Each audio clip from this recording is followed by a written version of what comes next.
I'm sure by the end of the program he's going to be joining them on stage. We're going to now to another report. This time it's Fi Collins, and he says researchers in primatology have come out with shocking revelations on the rate at which great apes, including gorillas, are being killed for illegal trade.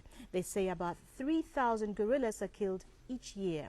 There's also illegal trade in these animals for the year 2008. An example is the 4 gorillas that were smuggled from Cameroon to Nigeria, Malaysia, and South Africa. This Sunday, Fi Collins revisits the phenomena, highlighting the arrest of a poacher in the East Province. Fi, let's have that story.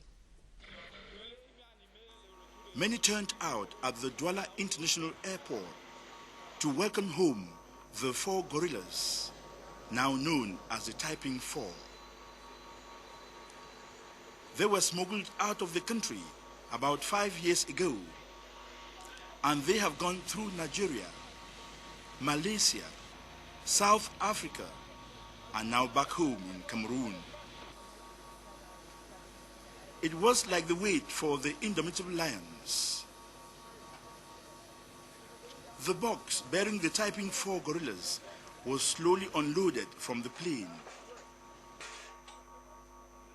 The next destination was the Limbe Wildlife Center, which is their new habitat. They are kept in these cages for now, as they can be left in the wild because of you and me. The wildlife law is there, but it's not a deterrent to the eating of bushmeat. The wildlife law is not designed to prevent Cameroonians from enjoying the wildlife. Rather, on the contrary, it is designed to ensure that Cameroonians benefit from that wildlife, enjoy it, but make sure that they do not endanger the existence of this wildlife, because if not controlled, some species will disappear, and that is why some species are species which are listed as endangered species. These are also the remnants of a gorilla, the head and limbs found in the possession of a hunter in Abong-mbang in the East Province. The forest guards had to burn the remnants to prevent them from finding themselves in somebody's pot in the days ahead. But it was not easy to track down the suspected poachers in Abong-mbang. Nous avons élaboré nos stratégies pour la lutte anti-braconnage dans la province de l'Est. Ceci a été fait avec la collaboration de LAGA. Cette stratégie consiste à installer les réseaux d'information. Je ne peux vous dire que nous avons installé nos réseaux d'information et c'est à partir de là que nous arrivons à mettre la main sur les braconniers. La preuve, c'est que la première opération que nous venons de mener dans le département du Oignon. The reason for the protection of these species are numerous, as the animals are useful to nature, man, and even the state as a whole.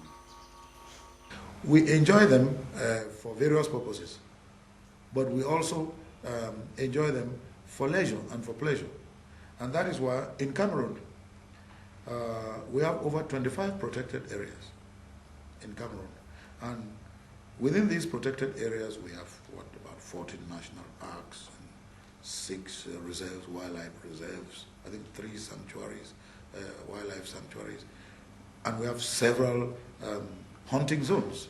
So Cameroon's territory is organized in such a way that you can enjoy carrying out any activity in the wildlife area, in the wildlife sector, without endangering any species, and at the same time you can engage in commercial, touristic, pleasurable activity, making sure that you stay within the law. In order to succeed in sustainably managing wildlife in the country, the Ministry of Forestry and Wildlife works in synergy with many partners. The public should therefore be aware that not all animals are to be killed, as culprits are heavily sanctioned by the law, as ignorance of the law is no excuse.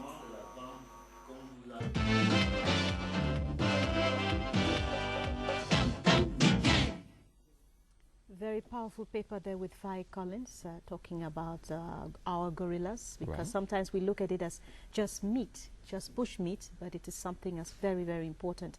And as the minister said, it is not just for food, it is also for our pleasure, our leisure. Et il faut bien les protéger. That's right.